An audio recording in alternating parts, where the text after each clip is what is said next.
Are you ready? Yesayya సింహముతో ఎందుకు పోల్చుకున్నాడు? యేసయ్య సింహముతో ఎందుకు పోల్చుకున్నాడండి? యేసయ్య సింహంతో ఎందుకు పోల్చుకున్నాడంటే, సింహం అడవికి రాజు, సింహం జంతువులకు రాజు. మన యేసయ్య ఒక్క యూదా గోత్రానికే కాదు రాజు. ఆమేన్, హల్లెలూయా. ఈ జెండా అందరి జెండాల పైన నిలబడాలి. ఏది? యూదా గోత్రపు సింహాన్ని గుర్తున్న జెండా. అంటే అన్నిటికీ రాజు, విశ్వానికి రాజు, పక్షులకు రాజు, జంతువులకు రాజు, నక్షత్రాలకు రాజు, సూర్యుడికి రాజు, చంద్రుడికి రాజు, సామాన్యుడికి రాజు, సముద్రానికి రాజు, నేలకి రాజు, ప్రకృతికి రాజు, మనుషులకు రాజు, అండ్ విశ్వం మీద ఆయన రాజు. ఏమండి, ఒక్కసారి మనం సింహాన్ని చూద్దాం. అసలు ఈ సింహం రాజుగా ఎలాగైందండి? అసలు ఈ సింహం రాజుగా ఎలాగైంది? సింహం మిగతా జంతువుల కన్నా పొడవైందా? సింహం మిగతా జంతువుల కన్నా ఆకారములో పెద్దదా?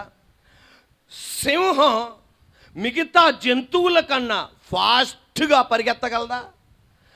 సింహం మిగతా జంతువుల కన్నా తెలివిగలదా?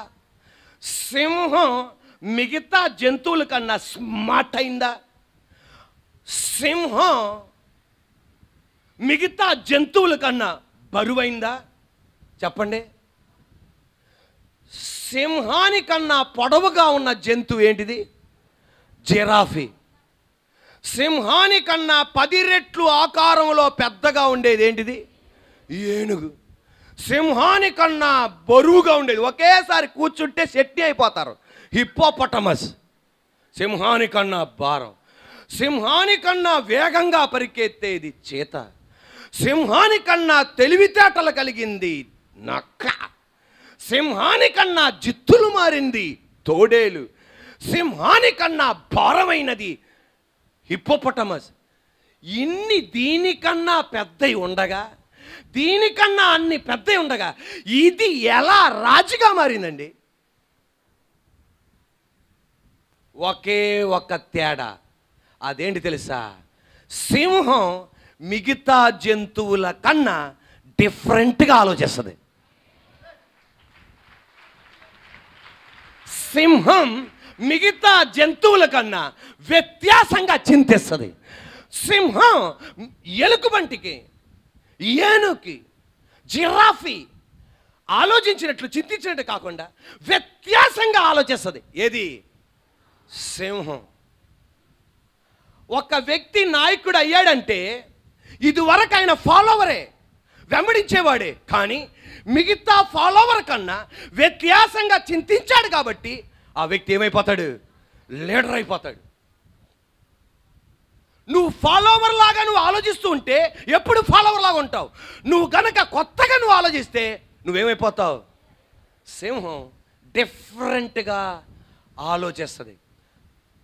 సింహం అడవిలో నిలబడింది అనుకోండి, ఏనుగు కనబడగానే ఏంటిది? సింహం అడవిలో నిలబడింది, ఏనుగు కనబడగానే వెంటనే దాని ఆలోచన ఏంటి తెలుసా? మధ్యాహ్నం ఆహారం దొరికిందిరా. అసలు ఆ ఏనుకున్న బలం ఎంత తెలుసా? ఏనుగు కాలెత్తి దాన్ని ఇలాగ అంటే అంతే. కానీ ఫస్ట్ ఆలోచించేది ఏంటి తెలుసా? దాన్ని నేను ఈ రోజున తినేస్తా, మధ్యాహ్నం ఆహారం నాదే. కానీ ఏనుగేం ఆలోచిస్తే తెలుసా? నన్ను తినేస్తుందిరా బాబు ఈరోజు అని, నన్ను తినేస్తుంది ఈరోజు. ఏనుగు అలాగ ఆలోచిస్తుంది. సింహం నిలబడగానే ఏ జంతువు అన్నా గౌరవిస్తుంది. ఏనుగన్నా గౌరవిస్తుంది, ఎలుకబంటన్నా గౌరవిస్తుంది, జిరాఫీ అన్నా గౌరవిస్తుంది, కుందేలన్నా గౌరవిస్తుంది. సింహం గర్జించగానే అడవిలో ఉన్న జంతువులన్నీ ఒక్కసారి బెంబేరెక్కిపోయి పరిగెత్తుతూ ఉంటాయి. సింహం అంతా ఎందుకు తెలుసా? వ్యత్యాసంగా. మిగతా జంతువుల కన్నా మించింది ఏదీ లేదు. ఒకటే, అది వ్యత్యాసంగా ఆలోచిస్తుంది. ఈరోజు నువ్వు నాయకుడిగా మారడానికి బారుగా ఉండక్కర్లా, పొట్టిగా ఉండక్కర్లా, లావుగా అక్కర్లా, ఆ కులంలో జన్మించక్కర్లా, ఈ కులంలో జన్మించక్కర్లా, ఆ భాష రావక్కర్లా, ఈ చదువు అక్కర్లా.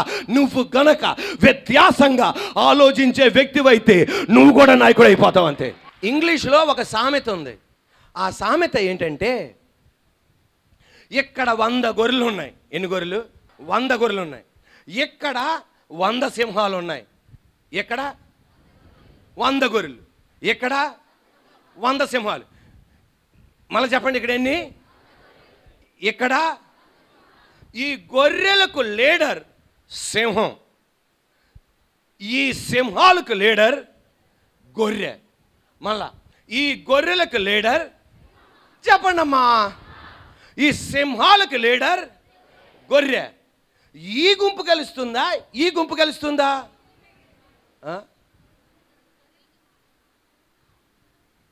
మీరు చెప్పండి, ఈ గుంపు గెలుస్తుందా? ఈ గుంపు గెలుస్తుందా? ఈ గుంపా? ఈ గుంపా?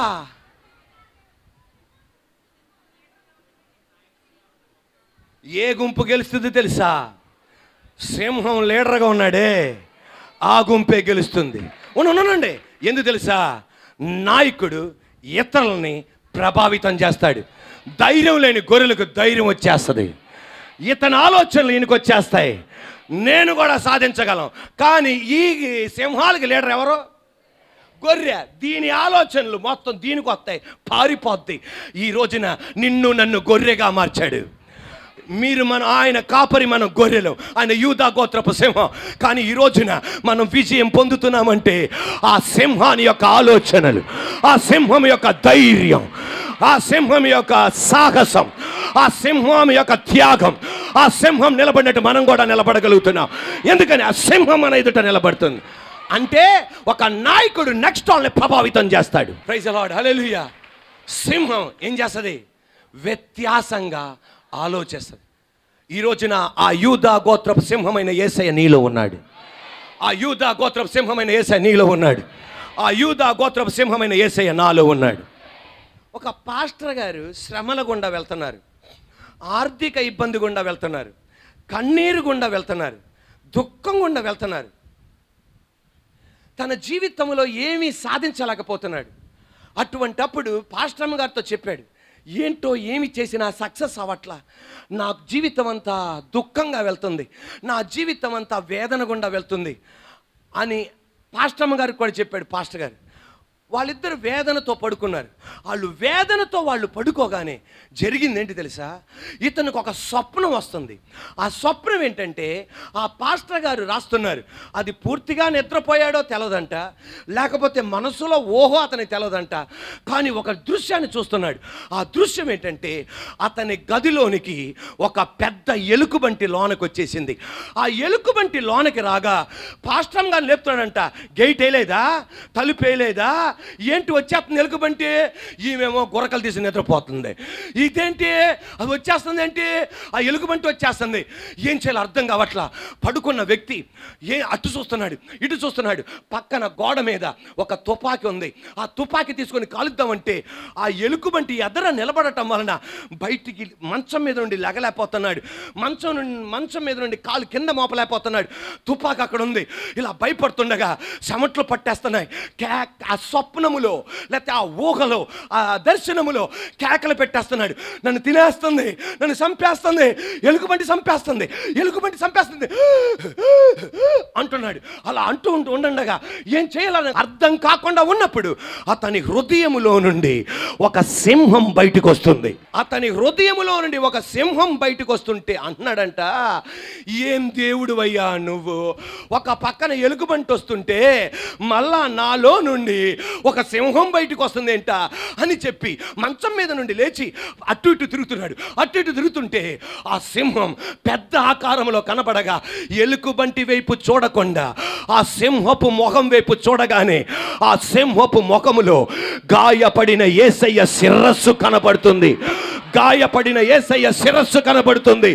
గాయపడిన యేసయ్య శిరస్సు కనబడగానే అనుకున్నాడు, ఇది ఒట్టి సింహం కాదు, యూదా గోత్రపు సింహం. ఎప్పుడైతే యూదా గోత్రపు సింహం ఆ స్వప్నములో ప్రత్యక్షమయ్యాడో, ఎలుకబంటి వెనక్కి తిరగకుండా పారిపోయింది. నజరేయుడైన యేసు నామములో ఈ పగటి వేళ నువ్వు చప్పట్లు కొడుతుండగా నా దేవుడి మాట చెప్పమంటున్నాడు. నీ గుండెల్లో ఉన్న యూదా గోత్రపు సింహం నీ ఇంట్లో చలామణి చేయబోతున్నాడు. నీ ఇంట్లో అధికారం చూపెట్టబోతున్నాడు. నీ ఇంట్లో ఉన్న ఎలుకబంటి ఆర్థికానికి గుర్తు, అది పారిపోబోతుంది యేసు నామములో. ఆ దుష్ట శక్తులు పారిపోబోతున్నాయి. ఈ రోజున యూదా గోత్రపు సింహం కార్యం చేయనుగా. రెండు చేతుల పైకైతే థ్యాంక్ యూ జీసస్ అన్న. ఆ మాట చెప్తుండగా ఎవరైతే కష్టాల గుండా వెళ్తున్నారు, ఎవరైతే ఆర్థిక ఇబ్బంది గుండా వెళ్తున్నారు, ఎవరైతే నెక్స్ట్ ఏం చేయాలో అర్థం కాకుండా వెళ్తున్నారు, యూదా గోత్రపు సింహం అడుగు పెట్టగానే, ఆ స్వప్నములో సింహం అడుగు పెట్టగానే ఎలుగుబంటి ఎలా పారిపోయిందో, అడవిలో సింహం గర్జించగానే జంతువులు ఎలా పారిపోతాయో, నీ ఇంటిలో ఉన్న ప్రతి అంధకార శక్తులు, ప్రతి రోగ ఆత్మలు, ప్రతి అపజయ శక్తులు యేసు నామములో దూరమవును గాక. Are you ready? సింహం డిఫరెంట్గా, వాడే రాజు, వాడే నాయకుడు. ఈరోజు కూడా అంతే. మన యేసయ్య దేవుడు, మహిమకు అర్హుడు, సృష్టికర్త.